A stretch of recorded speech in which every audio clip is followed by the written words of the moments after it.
Good morning, everyone, and welcome to our World Affairs Fridays. This week we have Dr. Martin Nekola from the Czech Republic going to speak to us about the rise of populism. As you know, this is sponsored by the Peoria Area World Affairs Council and Bradley University, and we welcome you to mute yourself and to turn off your camera if you don't want to be on the recording. But he will make a presentation for a while and then he will open it up to questions. So at that time, you are welcome to unmute yourself, or you can type a question into the chat bar and I will share those questions with our speaker. With that, allow me to introduce our distinguished guest this morning. It is my distinct pleasure to introduce our guest today, Dr. Martin Nekola. He received his doctorate in political science at the Charles University in Prague, Czech Republic. His research is focused on non-democratic regimes, the era of communism, Czech communities abroad, and the East European anti-communist exiles in the USA during the Cold War. From time to time, he participates in the election observation missions organized by the Organization for Security and Cooperation in Europe, also known as OSCE, for those of you who took the Tennessee World Affairs Council quiz last week. He is the member of the Association for Slavic, East European, and Eurasian Studies, and he is author of more than 300 articles and has published 15 books. He is also Czechoslovak Talks Project Coordinator. And I will put that email address in the chat box in case any of you wish to check that out later. Dr. Nekola, welcome to Peoria, virtually. Thank you very much. Take it away. Thank you very much. Good afternoon from Prague. It is my pleasure to take part in the panel today. I was actually supposed to visit Bradley University this spring, then this fall. Unfortunately, the travel agency called the coronavirus had a bit different plans, so I hope to be able to make a trip to Illinois next spring, but who knows. Yeah, as mentioned, I will focus my today's talk specifically on the Czech Republic, or Czechia, the country I come from. Because, as you can see on the map, thanks to its strategic position right in the heart of Europe, it has always been a meeting point, a center of business and culture, and a place where the West met the East. At the beginning of this year, it had one of the lowest unemployment rates in Europe. Its economy was growing, the quality of life was very high, but still, we Czechs have been labeled troublemakers and kind of inner opposition group in the European Union because of our lukewarm approach towards further integration of the EU and because of our resistance to the plan for receiving refugees from Middle East and Africa in the past few years. Also, a general tension within the European Union, which has lasted for some years now, has also led to the rise of populism, one of the very serious threats to liberal democracy, I would say. And I would like to talk about these topics today. I hope I share the screen with you so you can see my presentation. Let me begin just with a very brief introduction. The Czech Republic is a parliamentary democracy. Its supreme law is the Constitution of the Czech Republic. And in its current form, it has been valid since January 1st, 1993, meaning since the date the independent Czech state was established as a result of the separation of Czechoslovakia in two parts. Dr. Nekola? Yeah? You have a strange bar on your presentation. It says, please move this window away from the shared application. I don't... You don't see that one? Yeah, I see that, but I don't know how to remove that. There is no cross. Yeah. So weird. It's getting away now. It's fading. Yep. Yeah. There you go. If I go back to... I apologize for interrupting you. It comes in and out. Go ahead with your presentation. We'll work it out. We'll read around it.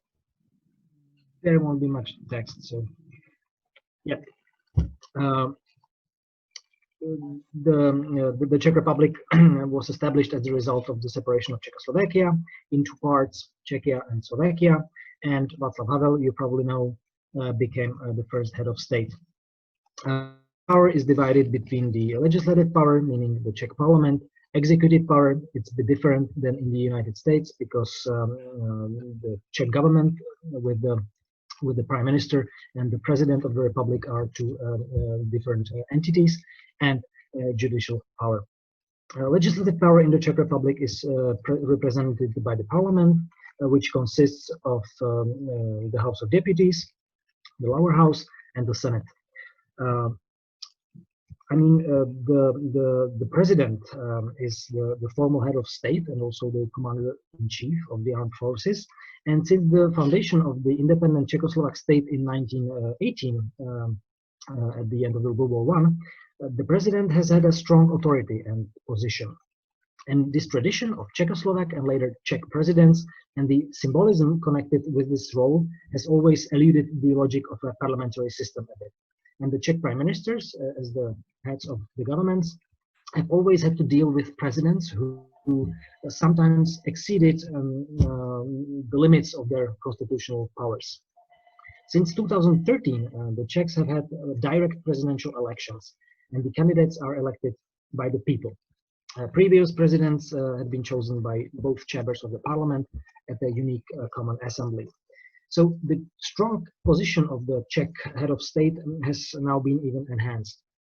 And since the president has won his own legitimacy from the citizens themselves, not indirectly through their representatives in the parliament, he understands that he has much better position than his predecessors.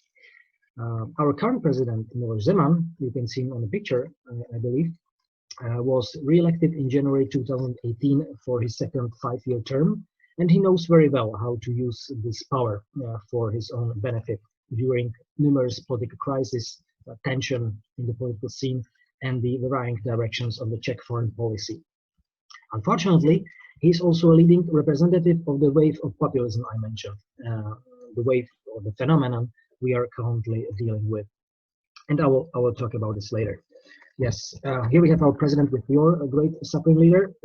Let me emphasize this is a real photo, not an image taken in the Volksmuseum.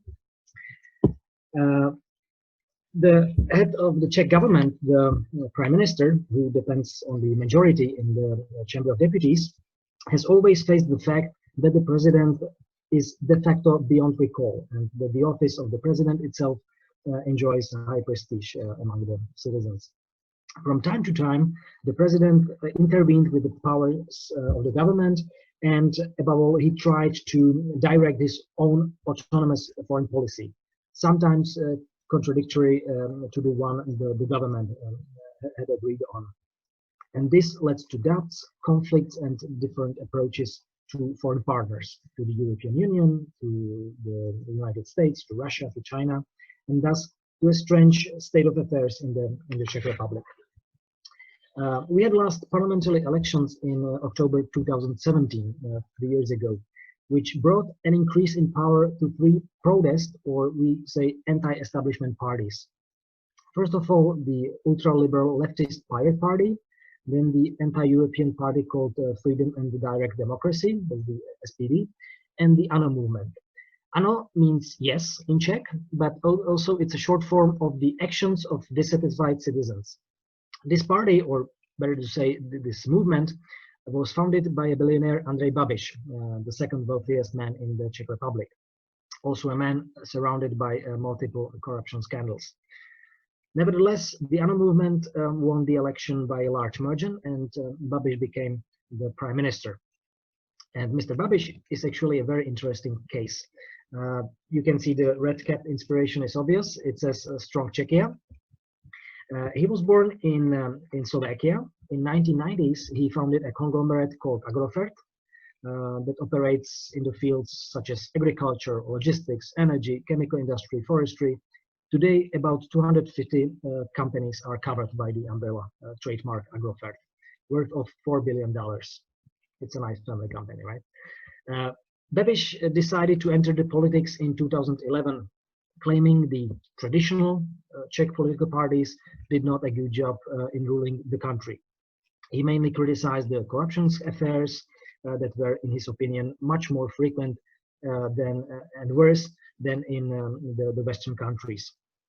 After he stepped into the political arena, many political scientists used the term Berlusconization of the politics, named after the Italian Prime Minister Silvio Berlusconi, who also established his own party. He owned the biggest media in Italy.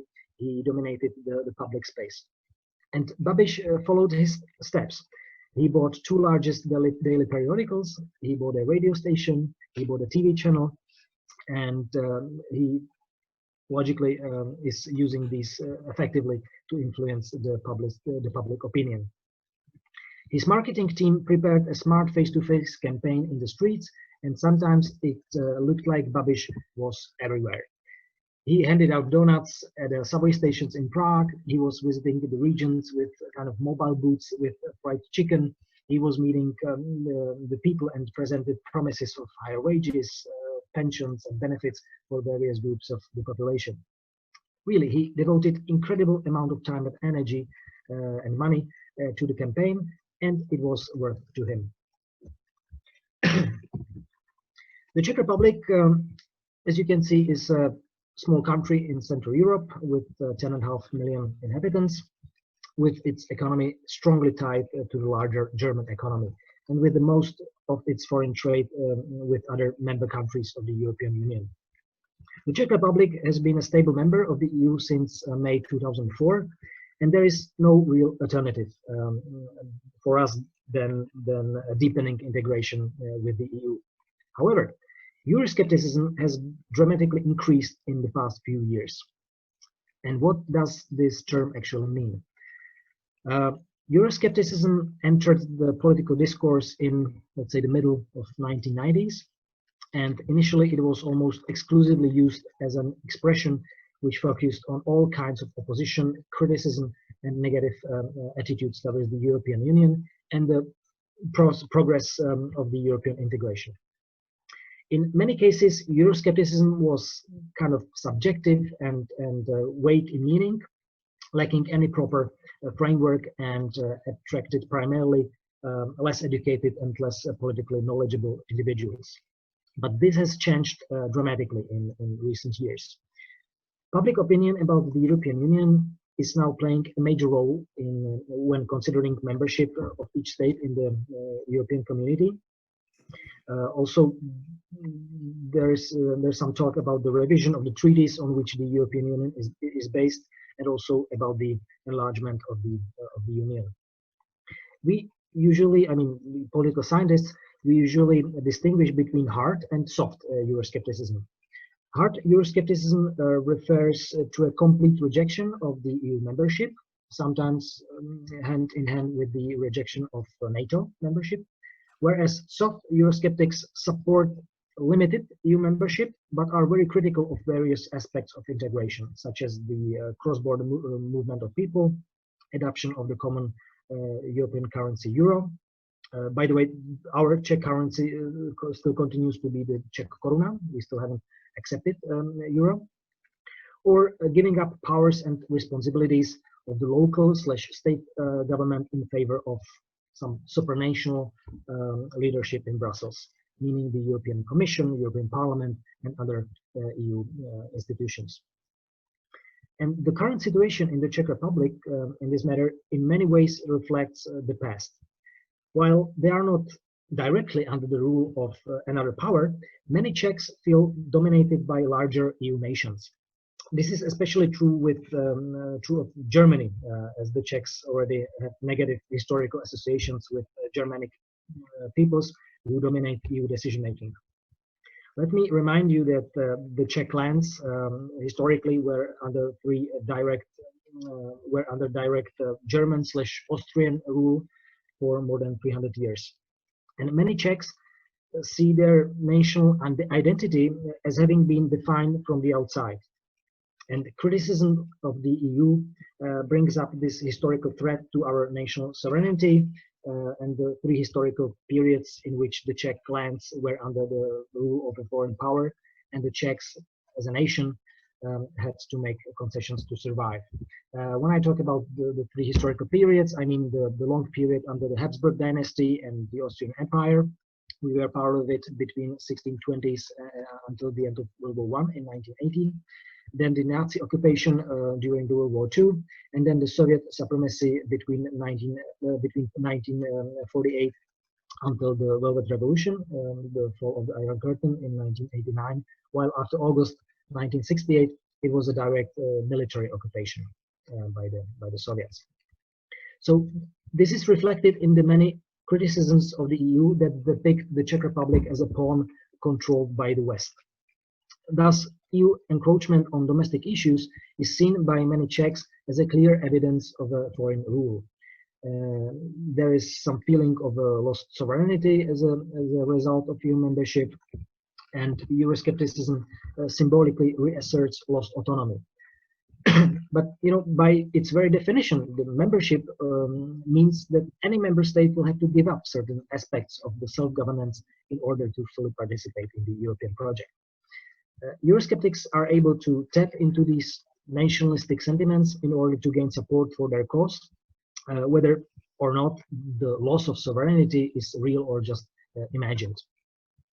And there are many factors that may influence the growth of Euroscepticism.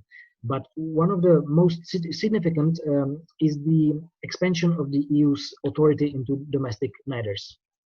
Critics have said that there is a, we call it democratic deficit in the governing of the EU.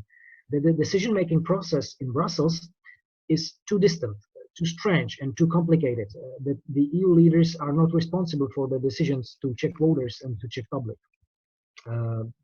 We have the elections to the European Parliament held every 5 years, and these have almost no consequence and are treated with indifference. The Czech Republic has, I guess, 21 seats out of 700 something in the Euro Parliament, and the turnout at the EU elections in May 2014, 6 years ago, was only 19%, less than 1/5 of all eligible voters. This was, in fact, the second lowest turnout among all EU states. The lowest one was in Slovakia, so maybe it has some connotations. The turnout in the last EU elections in May 2019 was some 10% higher, above all thanks to the young generations or the first-time voters, but still, the deepening crisis is still visible. The EU bureaucracy, inefficiency, disrespect towards the opinions, feelings, and needs of the people in the member states, and the fact that the European law overrides the Czech constitution and Czech laws, in many cases, have been criticized by all political parties across the Czech political scene for the past 15 years, since the beginning of our membership. But recently, there have been two major issues that made Euroscepticism a mainstream and a serious burning topic on a daily basis. First of all, as you know, in the referendum in Great Britain held on June 23rd, 2016, 51.9% of electorate voted to leave the Union. And that was a shattering blow. Although there were debates about setting up a new referendum and about the repeal of the results of the first one, today it's the reality. United Kingdom finally left the EU on February 1st, and I guess you have been watching the news, so you know that the Brexit process lasted forever, and it was a complete mess. It was very complicated. No one expected the result of the British referendum, and it was a clear warning to the EU elites that the Union needed immediate reforms. I guess that the Czech Republic should be in the middle of these changes for the better and the building of a new EU vision, because it's a win-win solution for everyone. And we can show that we are creative, active, respectful to our partners, and not merely the ones who criticize constantly and who don't care, who sit in the back and let the others do the work and shout only when we don't like something. Some EU critics among Czech politicians called for a similar referendum, preferably leading to Czechzit, but it's highly unlikely because, as I mentioned, there is no real alternative than the EU, and the Czechs benefit greatly from the European single market, from EU investment funds. We have drawn billions of euros from these arrangements in past 16 years of our membership. so that we could build highways and roads, we could protect environment, renovate cities, modernize industry, allow our students to get university degrees from prestigious Western European universities, etc., etc. And yet, more and more people are calling for Czechia. But why? As mentioned at the beginning, our country was in a very good shape. We were experiencing rapid economic growth. We had the lowest unemployment rate in Europe. So what the hell was happening to us, and still is? Again, we have to look at this trend from a broader perspective and see that the rejection of the European Union and common European values is closely tied to populism. Political parties lacking any ideological foundation and using some populist appeals emerged in Central Eastern Europe in general since the end of 1990s. These parties did not adopt a radical ideology until 2010, maybe 2011. Populism really wasn't a prominent element of Czech politics, meaning mostly political parties at the periphery of the political spectrum used some populist rhetorics. Compared to other Central and Eastern European democracies, the Czech Republic had one of the most stable and relatively closed party systems. And it was characterized by almost exclusive unidimensional competition, meaning there was a major leftist party, the Social Democratic Party, and then the major Civic Democratic Party on the right. But then the new generation of voters grew up, and these seem to be characterized by lower levels of identification with traditional left-wing, centrist, or right-wing parties, and the tendency to be attracted instead by simplified populist promises, and therefore to be linked with the protest parties or anti-establishment parties and movements. These political entities usually divide society into two antagonist groups, the pure people versus the corrupt elites. They argue that politics should be an expression of the general will of the people. They emphasize a real or just imaginary crisis or threat. They claim to speak for the good and honest people and attack the out-of-touch elites. You certainly remember that your president has often used the claim draining the swamp in DC during his first campaign in 2016. And furthermore, it's often problematic to identify these parties and movements on the left-right political spectrum, because often they combine elements from both ends of the spectrum with populist language. As you know, there's also the very important role of a charismatic leader or rhetorical features such as tabloid style, dramatization, the use of social media, and spreading the fake news or disinformation. If we take a look at populism from the European perspective again, we see that populists have established themselves as very powerful political forces and have become integral members of coalition governments in many countries. There was the Danish People's Party in Denmark, Sweden Democrats in Sweden, True Finns in Finland. You have definitely heard about the Alternative for Germany, which is exponentially growing as a reaction to the politics of Chancellor Angela Merkel, who has led the country since 2005. So it's a broader trend in all European countries. The Czech Republic, Poland, Hungary, and Slovakia, 4 countries in the Central European region, maintain closer relations than with the rest of Europe through a local alliance called Visegrad 4, or just V4. In recent years, each one of them has had to deal with increasing populism, more or less connected with negativism, focused either on corruption, the heritage of communism, and the dissatisfaction with developments after the fall of the Iron Curtain and the transition of democracy. Again, an EU factor plays a role. The national interests versus the Brussels directives, and people from the former Soviet bloc are actually very sensitive about any pressure from outside. I have already talked about the feeling of German dominance many Czechs share, but there is another similar comparison. As you know, for more than 40 years following the end of World War II, the communist regimes of Central Europe, in Czechoslovakia, received strategic decisions from Moscow alone. The official propaganda talked about the Soviets as liberators, protectors, greatest friends, but equal partners. But in fact, the countries of this region were nothing more than satellites and subordinated vassals of the Soviet Union. We called these regimes people's democracies, but they were far from any participation or involvement of their citizens in decision making. Officially, the nation supported fully the communist government and in its endeavors. In fact, the majority of the population hated it or became completely apolitical and didn't care. And that nicely depicts the widespread mood in the society in, let's say, late 1980s, when the communist rulers were so distant from their dominated citizens, and the whole communist regime was just a rotten castle falling apart day by day. And so the current relations and the, I would say, abyss of misunderstanding between Brussels, meaning the European elites and the European leaders, and the individual member countries and their citizens sometimes remind these old times before the end of Iron Curtain. Another issue that revealed Czech, Slovak, Polish, and Hungarian dissatisfaction with the EU has been the so-called European refugee crisis.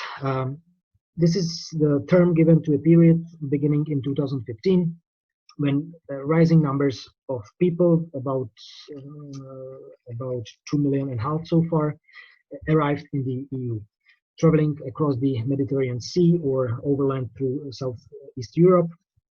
And these people included asylum seekers from the countries hit by armed conflict, such as Syria, Iraq, or Afghanistan, but also others, such as economic migrants from Black Africa, Southeastern Asia, and even some hostile agents, including Islamic State militants disguised as refugees. Although most of these people headed to Germany, Great Britain, and Sweden, which showed the, let's say, most open, welcoming policy, the European Union, in an attempt to deal with this mass migration influx, decided on a mandatory quota for relocation of asylum seekers for all 28 member states. And the Czech Republic was required to accept, on the basis of these quotas, about 3,000 refugees.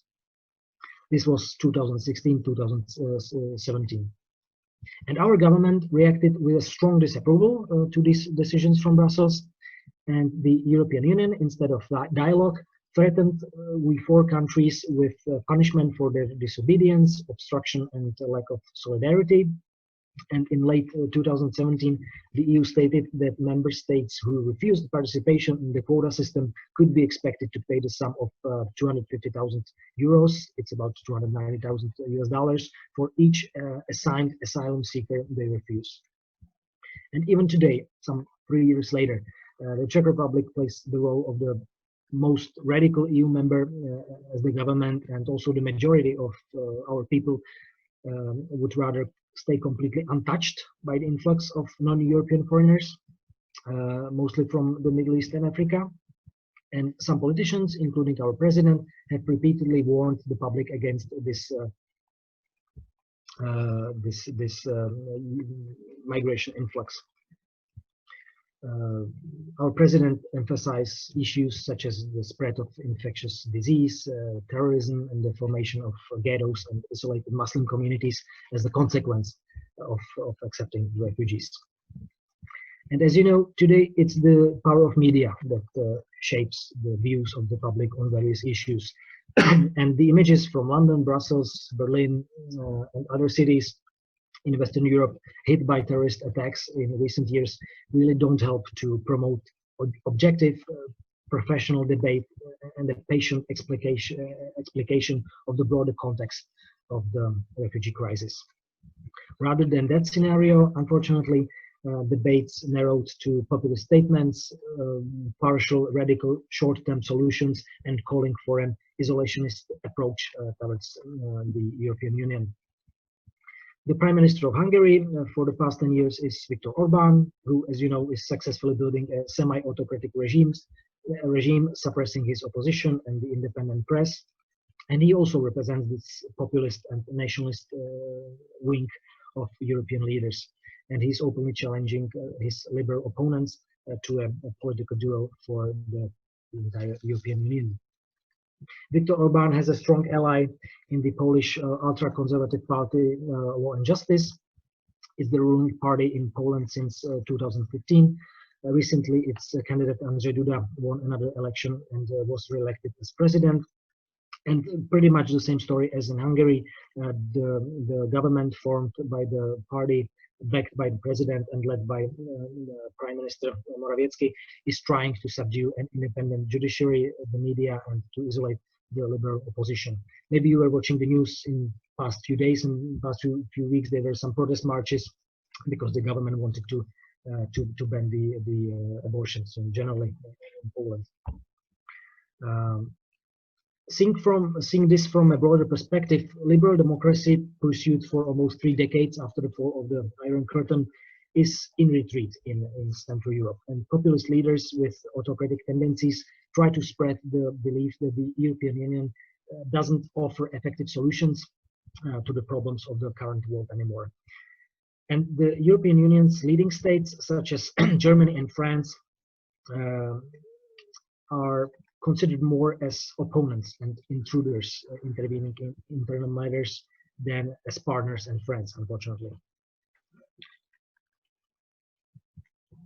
Our President Zeman, an experienced politician and Prime Minister for the leftist Social Democratic Party in the late 1990s,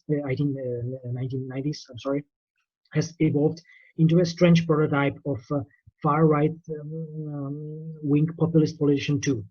He often speaks about the media massage. He is blaming the media for dividing the society and widening the gap between the public majority and the elites. And this word elites has a strongly pejorative connotation. And with this rhetoric, he can reach out to his many sympathizers, and he perfectly fits into the category of populist leaders in neighboring countries. Some political analysts, my colleagues, say that also the Czech Republic might be pulled down into the vortex and move towards totalitarian quasi-democracy, with the oligarch billionaire as a prime minister and the president playing with the constitution as it suits him. This unpleasant image might be indeed close to reality in the near future. On the other hand, there is always some light at the end of the tunnel, right? Growing vigilance against cheap populist rhetoric, growing interest in public affairs, political literacy and political participation starting from the bottom, from the local municipal level. All these I see as promising proof that the civic society and control mechanisms are still strong in the Czech Republic. But the journey might be long. A significant part of the population is against the Prime Minister, Andrej Babiš, and the powerful supremacy of his ANO movement and Agrofert conglomerate, which he still currently controls. In June 2019, we saw a large protest in Prague, actually the largest since the fall of communism 30 years ago, with an estimated 250,000 participants. You can see the pictures, demanding the resignation of Babiš. That hasn't happened yet, and surprisingly, the protest didn't much affect the voter support for ANO movement. You can see 4 charts. First, the real election results from October 2017, and then the models based on the public opinion surveys during past 3 years. And as you can see, ANO movement constantly shows up as the strongest political party, with support between 30 and 35%. In January and February, the European Union warned that the Czech Prime Minister might have a conflict of interest. Yay, what a surprise. The European Parliament's Budgetary Control Committee called on Babiš to stand down as a Prime Minister or to sell his business, and also stated that Agrofert should not receive EU funds until the issue is resolved. While Czech authorities to be more proactive in tackling fraud, corruption, and tax crimes. And Babiš's reaction and the reaction of our government was a sharp refusal of interference in Czech internal affairs, and accused all Czech officials of the European Parliament who also participated in the investigation of being traitors. In addition, he promised his government would produce another massive investment in transport, health, and education, while younger and urban supporters of liberal democracy say the investigation proves that the populist prime minister is a criminal and an authoritarian. Most people in the provinces believe his claim that the charges have been cooked up by the political elite he has ousted. A big fight on the political scene was expected, but something has suddenly changed everyone's plans. Yes, coronavirus. A 30-day state of emergency was declared on March the 12th and lasted until May the 17th, while schools, businesses, shops, with the exception of pharmacies and grocery stores, were closed. The same with the borders and airports.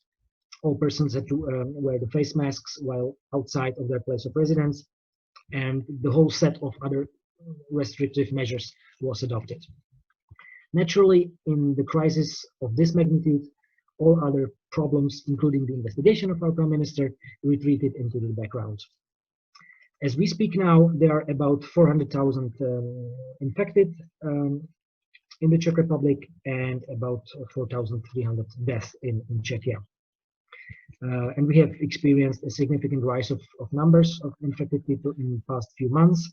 And it actually makes sense because during the summer, the restrictions were not so strict. People were not afraid to stay close, to travel abroad. Then the kids came back to schools in the first week of September, and here we are. Another state of emergency was declared in October, about 3 weeks ago, to prevent further spread of the virus, but it's not working yet. And the government acts as a crisis manager, and the Prime Minister claims the measures are necessary and to save people's lives, and that only he has the best plan for the recovery of the economy. The experts, however, warn that the expected budget deficit of about $22 billion next year is simply too much, and that it may cause the collapse of many industries in the future. So that's it. I believe we currently stand at the dawn of a new phase of populism, unfulfillable promises and deceiving of the voters. And we'll see what happens next. Thank you for your attention. And if you are too shy to ask the questions now and you want to spare my vocal cords, there is my email, so feel free to contact me privately. Thank you very much. Thank you, Dr. Nekola. This was really a good way to be introduced to the populist movements across Central Europe. I do have one question that probably needs to start this all off. Would you give your definition of populism? I think there's a general consensus of what it is, but what definition are you using? Well, a question for a start. I would say that populists simply say what the people want to hear, and you know, it doesn't matter if it's the topic dealing with economy or the future or education or other issues. It's just based on some public opinion surveys, because the populist parties and populist politicians know very well how to use these things. So if majority of the population wants something, then I say it. I don't mean it. I might be not be able to do it, in fact, but if they want to hear it, let's give it to them and let's secure the support for my re-election. Yeah. Well, I think that's a very usual, I mean, that's a customary definition of populism, that politicians are willing to get popular support by making promises they probably can't fulfill, but it will make you pay attention to them. And popular. Every politician makes promises, but populist politicians tend to draw upon some of the challenges of society that I can fix those challenges, make that promise. So the ANO movement in the Czech Republic, for example, sounds very much like the populist movement in the United States, that, you know, a lot of folks who support Bernie Sanders, for example, you know, Bernie Sanders is technically a Democrat, but or officially an independent, but he had a great deal of support among a wide variety of people who were simply angry about what was going on in the United States. And so, so I think for an analogy to the United States, for our population, that might be somebody to, would you agree that that's a comparable populist figure in the United States? There's a big difference between your political system and our political system. In your system, the winner takes everything, right? So if the candidate of a party says, I'll do something, and he's elected, then he'll probably be able to do it. In past 30 years, there were only 2 governments in the Czech Republic formed by a single party. Otherwise, there were always coalition governments, meaning more than 2, usually more than 3 political parties build the government. So even when the ANO movement says we will, you know, do something, then its coalition partners could say no, that's not going to happen, and the promises are fulfilled only by 50%. Recently I read an analysis that most of the promises of all our governments in past 30 years were not fulfilled because simply it wasn't possible because of the disapproval of the coalition government, the coalition partners. Sorry. So yeah, it's more complicated in the Czech Republic. As I said, we have the parliament, or the House of Representatives, that has 200 members, and today there are 9 political parties, maybe 10 political parties. So you can imagine that sometimes to reach any agreement, it might be a long journey. Okay. Negotiations. So for comparison to the United States again, and populist movements in general typically arise where there is high unemployment, perhaps an unstable economy, loss of jobs to foreign markets, a sense of disenfranchisement. My vote won't make a difference. My voice doesn't count. But usually motivated by a personal discontent with my situation. Is that a common theme among the populist movements in Europe? I mean, you mentioned that Czech Republic was very stable, had a good economy, and yet you still have a populist leader. So it's not low education, job loss, that kind of thing. What are some of the commonalities that European countries demonstrate? Well, still there are big differences between big cities and the regions or the countryside. We have 14 regions, and 2 of them have been labeled as the center of the support for ANO movement, because there were some social problems and the unemployment rate was higher than in the rest of the republic. So we also have some differences. Is not like in Switzerland that the whole country is rich and happy. But yes, if you look at Germany, there's also a difference between there used to be a Eastern or the communist Germany, Eastern Germany. So even 30 years after the reunification, there are still some differences, and some of the German lands are neighboring to the Czech Republic and to the poor regions of the Czech Republic. So we can still see some similarities of the poor regions of Germany and the poor regions of the Czech Republic.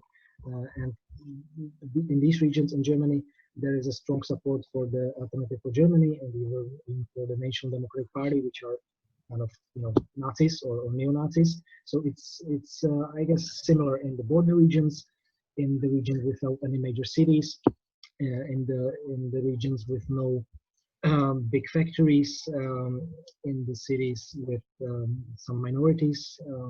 It's the case of the Gypsy minority or Roma minority living in the Czech Republic. These are concentrated in these regions, and the accumulation of them might cause some social problems and even some ethnic, tension. So yeah, it's a whole, a complex of problems. The same with Italy. As you know, there are big differences between the southern parts of Italy, very poor and underdeveloped, and then the north of Italy with Turin and Milan and other major cities. And there are also populist parties and populist politicians saying, let's get rid of the poor south and let's build our own, North Italian rich republic. But I don't see any new countries showing up in Europe in next few years.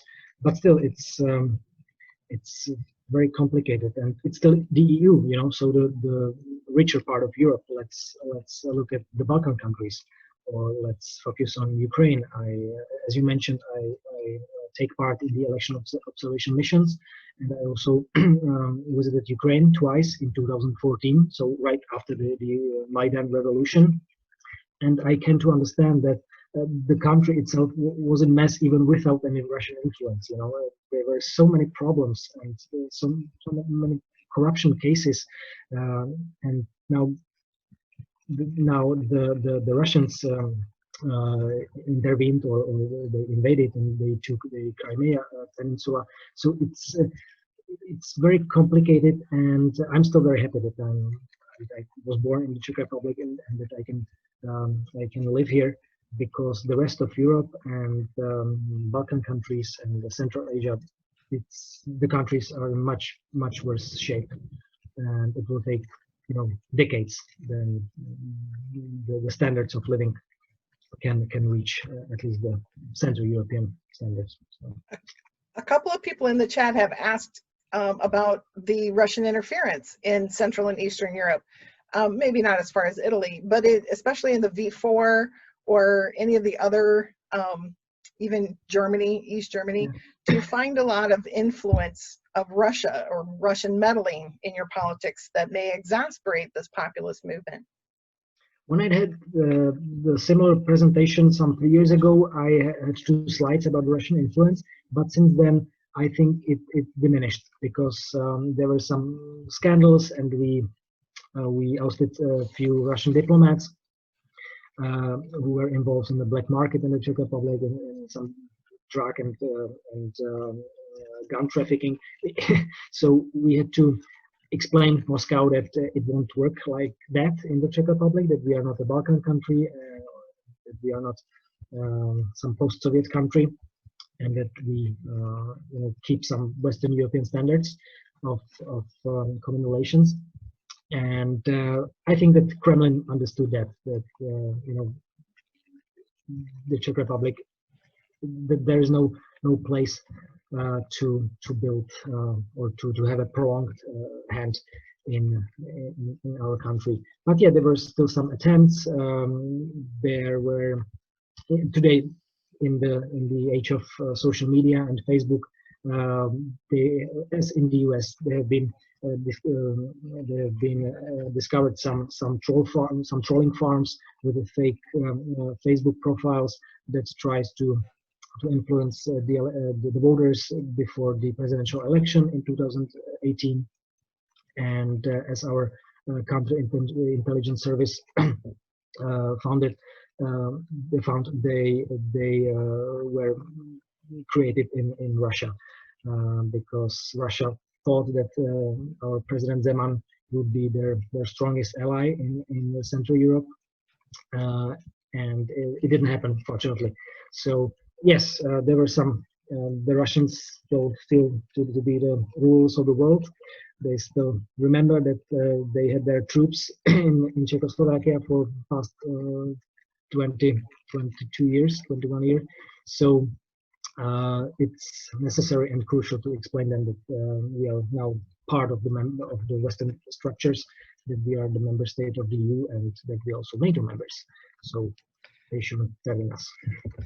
And on the flip side, the other side of that question then is, have US ambassadors in the last few years had any influence on the rise of populism in Czech Republic or elsewhere?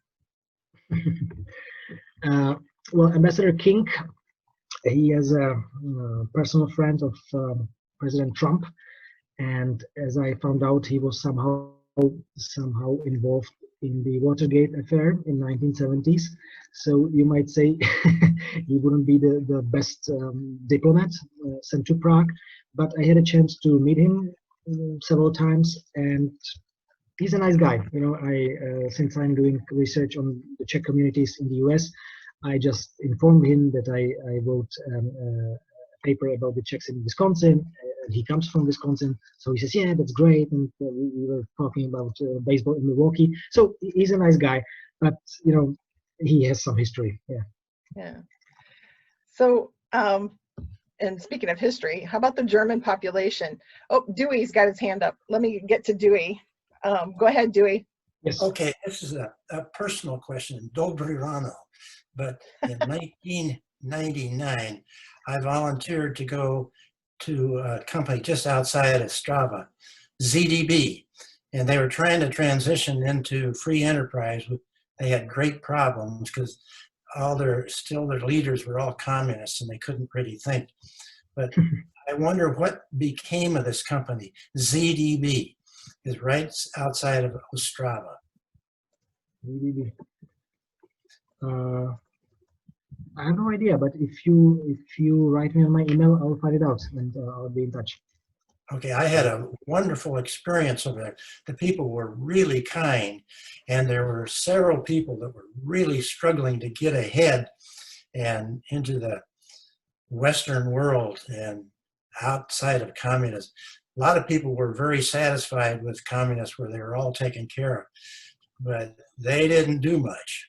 And they didn't even shovel the sidewalks of snow, nor did they cut their weeds in the factory, and it was pretty bad that way. But anyway, thank you very kindly, sir. Thank you. Yes, you mentioned you visited the Czech Republic 20 years ago in 1999. Our country and Prague, our capital city, has changed a lot. You know, I was born in '82, so I was like 6 or 7 when the Iron Curtain fell, and I still remember as a small kid Prague as a dirty, foggy city under construction. There was nothing special about it, you know. And now when you check the pictures, you see it's one of the most beautiful cities in Europe, and also very pricey one, even compared to Vienna or Paris. So we really made a great step forward. We made a great progress, and you can see it also in the regions, like in Ostrava you mentioned. Some 30 years ago, it wasn't a good place for living. There were so many factories, and today it's almost a green city. I visited it pretty recently, and I was shocked, you know, that they made such a huge and great progress. So, and it's all thanks to the European Union, again, thanks to the billions of euros that came from Brussels, and we were able to fix things. So as your fellow Czechia people complain about the European Union, they should remember the benefits that also came from membership. But let me get back to the questions in the chat. We're going to run out of time otherwise. Bob asks, how does the German population nowadays in the Czech Republic compare with pre-war Czechoslovakia? Well, there was an expulsion of all Germans after the war, about 3.5 million people. We just sent them out in 1945 and 1946. Only a tiny percentage was allowed to stay, and today there are no boundaries, you know, and you as a German citizen can buy a property in the Czech Republic without any problems. So I don't know if there are really any statistics on this, how many Germans live in the Czech Republic. The fact is that the cost of living in the Czech Republic is still lower than in Germany. So many Germans come here for shopping, or come here to buy some cottages or summer houses. It's better for them, but I don't think there are too many. There are many Slovaks. They're actually the most numerous minority, ethnic minority, or national minority living in the Czech Republic. Then we have a few thousands of Poles, a few thousands of Austrians living in the south, and that's it. Okay. Tavi asks an interesting question. He says, during elections, parties usually conduct research to see what topics people are interested in and also their general attitudes about these topics so that they could organize their discourses around these topics. That seems to be in accordance with the definition of populism that you gave. He wonders whether there is some essential characteristic that distinguishes populism from just these regular political attitudes. I don't think so. Someone says that the movement is nothing but a huge PR company. You know, they do research all the time. They call the people. They check their opinions and attitudes on the social media. And when some major topic comes up, they focus on that. And they work on that for a couple of weeks, and they promise that they would make it better.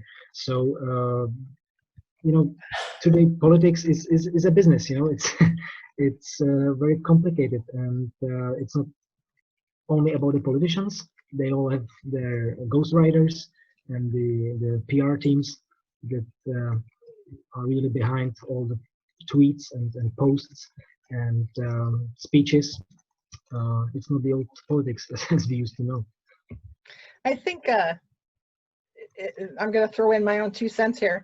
I think that populist movements tend to accentuate the discontent among populations. And I think that's what characterizes populist movements. They are long on drawing on those challenges and short on solutions. And I think that's a problem that faces not only European countries, but the United States as well.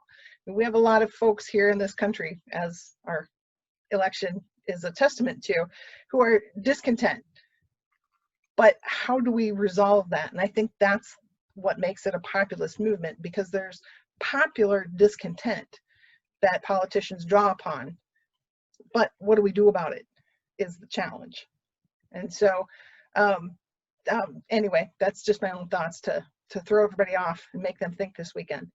Joni, if I'm not mistaken, you're still counting the ballots. We are still counting the ballots. So yes. Let's see what happens in the next Unless few something hours. happened from the beginning of this program, we are still counting ballots, and I think we will be well into tomorrow yet. So Joni does ask a different question. Can you please expand for us your studies of East European exiles in the US during the Cold War? She has visited your country and has heard of the terrible communist domination in your country. So what do you study? Yes, after the communist takeover in February 1948 until the end of communism in 1989, almost 300,000 people left Czechoslovakia. And many of them settled in Western Europe. A couple of thousands left for Australia, New Zealand, South Africa, Canada, and about 60,000 people arrived to the United States. So historically, there has been a large Czech minority in the US since 1850s until the outbreak of the World War I. About 350,000 people arrived to America to find better living conditions, and then this new political exile wave, or the wave of political emigres arrived to America. So today there are about 2.5 million of Czechs or people of Czech origin living in America. So it's a great topic for research, and in the libraries, in the archives, in the archives of the historical associations, there are so many material that I can do research on this for decades. You know, I usually come to the US like 3 times a year. I give lectures and I also do my research. and I'm looking forward to come to Illinois and to visit Springfield, because even in the state's archives there are many important documents. Recently, I published a book about Congressman Adolph J. Sabat. I don't know if you remember that name. He was a congressman elected for Chicago, and he spent 45 years in U.S. Congress from 1906 until 1952. He passed away as an 86-year-old, still active congressman. So it was a great political career, a great story of a small Jewish boy from southern Bohemia who emigrated to America in 1860s. And I found his memoirs at Tulane University in New Orleans. Don't ask me how the papers of a congressman from Illinois ended up in Louisiana, but I found I found these, and I published the book, and everyone was excited to hear about this great story. And I was even invited to give a lecture at the U.S. Embassy, but it was locked and closed because of the coronavirus. So hopefully I will be able to deliver the talk in December or next year. So yeah, there are so many great stories and so many personalities of Czech region in America. So maybe if you know about any Czech neighbors or Czech friends, then let me know. I'll be happy. My dentist is Czech, and I'm from Iowa. Up by Cedar Rapids is the Czechoslovak Museum. Yeah. So, but the last question, the challenges you're facing with your travel, research, and presentations is the COVID-19. So how are schools being affected by COVID-19? Don't get me started, because now I was supposed to spend 3 weeks in the US, then I was supposed to spend a month in Australia, and 2 weeks ago I was supposed to observe the election in Moldova. So it really affected my travels a lot. And the schools, yeah, our schools are closed. I have a daughter, she's 8, she's a 3rd grader, so their classes are online through Zoom or Google Meet, how it's called, I don't know.